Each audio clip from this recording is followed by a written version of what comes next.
But first, joining me now to discuss the day's headlines is Deputy Executive Director for the Institute of Public Affairs, Daniel Wild. Dan, a fascinating development this week. ASIC is suing Macquarie for allegedly misreporting on short selling over a period of 14 years. Now, what are the nature of the allegations and why is that happening now? Yeah, look, there's a couple of things. It's I think ASIC has been pursuing Macquarie for some time now that they weren't correctly or they were underreporting their short selling. So this can have implications for the broader market, and what ASIC is saying is it can impact the confidence of the market. What I think it's really interesting here is that it's an example of what happens, whether it's Macquarie or whether it's other big businesses and banks in Australia, when you take your eye off the ball. Many of these organisations spend all of their time moralising to Australians about, diversity, equity and inclusion, or ESG mandates and quotas and climate change, and, refusing to lend to farmers because of climate change and other considerations. Well, this is what happens when you take your eye off the ball and when you ignore your key business and key considerations, in this case as a financial institutions. And I think a lot of Australians look at this and say, well, just get back to basics, focus on your core business, rather than engaging in woke moralising that I suspect is a part of the reason why they've taken their eye off the ball.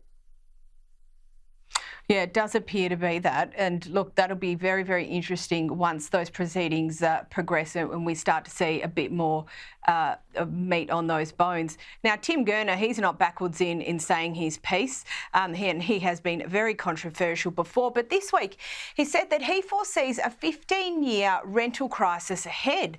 So, Dan, firstly, why is it that long, and what does he suggest is the cause? Well, I think there's a couple of things here, Caroline. I mean, the number one cause that we have in this country is this massive unplanned migration intake that's been taking place since COVID. It has not been planned for, it hasn't had the consent of the community, and it also hasn't been targeted towards areas of economic need. So, we have a housing crisis because we've had this massive surge of demand coming from this massive migrant intake. Now, I'm not blaming the migrants themselves, because of course you'd want to come to our great country and have a better future. But, right, it's the fault of governments for having this massive demand without the supply coming online. And it's not just housing. All you have to do is look at the roads, the social services, how long it takes to get into a GP appointment, local schools. Often in many of these developments, there's no local public school in place. So, these are massive issues. And yes, at the same time, we have a supply side issue when you look at the taxes, the red tape, all of the cost imposts upon developers when they actually do want to set up a new development. So, look, the number one thing governments must do immediately is to cut out immigration intake to ease the pressure on the housing market.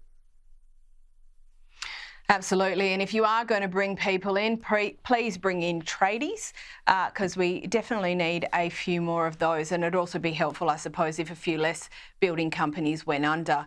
But, another one of those woes, I suppose, for business, but also for the household, is the cost of energy. And probably the least surprising piece of news this week is that New South Wales is the second most expensive state to run household appliances. And guess what, Dan? The cost is going to continue to go up. So this is obviously going to be unsurprising to anyone with half a clue. But how can these governments continue to fail on energy policy when the reality is clear for all of us to see? Well, exactly. This has been a long time coming.